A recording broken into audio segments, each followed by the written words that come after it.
Benvinguts a Busca'm al bosc. Avui us parlo dels roures. Els roures són uns arbres de fulla caduca que tenim aquí a l'entorn de Sant Esteve de Palautordera, a Montseny, reserva de la biosfera. Són de la mateixa família que l'alzina. I bé, tot just ara han començat a treure les fulles, estan tendres amb un verd molt bonic, molt intens, i bé, produeixen també com a fruit l'aglà. Mireu, l'energia del roure és una energia que ens ajuda a reestructurar les nostres forces vitals.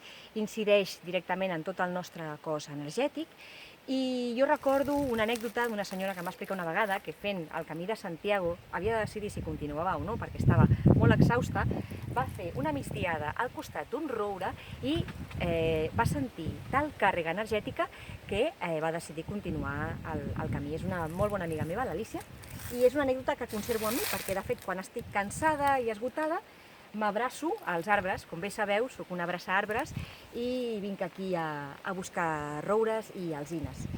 També us volia comentar que un tipus de fada que viu als roures són les dríades. Són com si diguéssim les protectores guardianes de la foresta, dels boscos, no? Podem estar escoltant, mireu aquest oratge màgic. I bé, són les seves companyes. És un arbre que fa una molt bona ombra i a l'antiga Grècia els roures es feien servir com a oracle. Hi ha un roure que li diuen el roure de la Dodona, que en aquells temps eren com un veritable símbol de creença, de fe i de guiatge. Ens veiem al proper vídeo de Busca'm al bosc.